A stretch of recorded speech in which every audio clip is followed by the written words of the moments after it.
মঙ্গলবার থেকে কাজটা একটু বেশিই পড়ছে না সংসারের মধ্যে। আর আমি কখন দোকানে কখন ঘরে, আর হাতে সবসময় ফোনও থাকে না।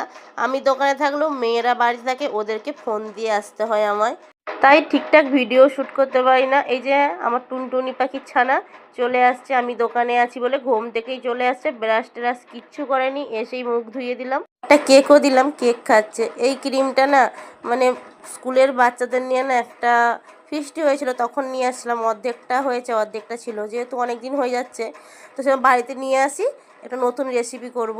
আর গাছ থেকে টাটকা একটা পেঁপে পারলাম, কারণ পেঁপেটা যে পেকে যাচ্ছে আর পাখিতে একটু খেয়েও নিয়েছে, তো ওদিকটা ফেলে দেবো, উপর দিকটা পুরোই ভালো, ভাবছি আমরা খাবো, বাচ্চার দিকে দেবো না। আর এই যে ফ্রেশ ক্রিমটা নিয়ে আসছি, যেহেতু ওটা 15 দিনের বেশি হয়ে গেছে, তো ভাবছি লেবু পাতা দিয়ে একটু গরম করে নিই।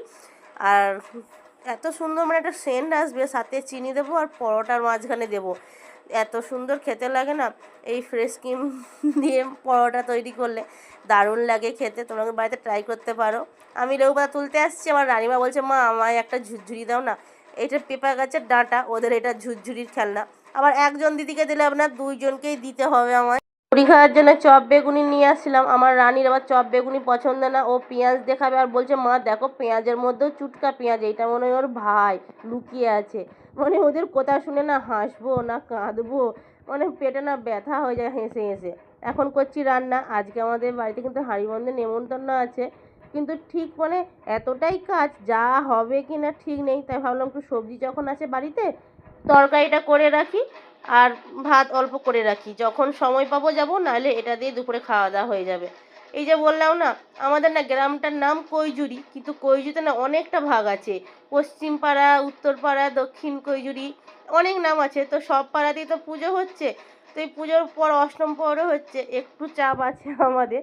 আর দোকানের যেহেতু দুদিকে গেট, ওদিকেও গেট এদিকেও গেট, ওদিকেও দাঁড়াতে হয় একজন, এদিকেও দাঁড়াতে হয় একজন, সেজন্য চাপটা একটু বেশিই থাকে।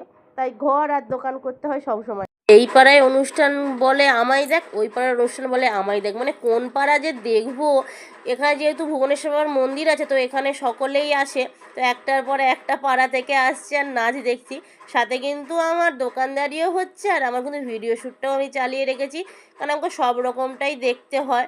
এদিকে দেখছো দোকানদারিও করছি, এত রং খেলেছে রাস্তায়, দোকানের কাছে এত রং পড়েছে, ভাবলাম এই জায়গাটা একটু ধুয়ে দিই, নাহলে যত রং উড়ে উড়ে চোখে আসবে।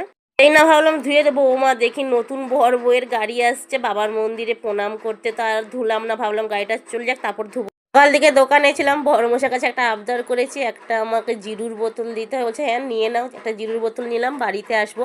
আর মেয়েদের জন্য না ফল কিনেছিলাম, ওরা এই 2-3 দিন এত আইসক্রিম খাচ্ছে, তো ওদের জন্য আর আইসক্রিম নিয়ে গেলাম না। তো বেলার দিকে তো দেখলাম একটা লোক গাড়িতে করে আপেল পেয়ারা আঙুর বিক্রি করছে, সেখান থেকে আপেল আর পেয়ারা নিয়েছিলাম, বাড়িতে পেঁপে ছিল কেটে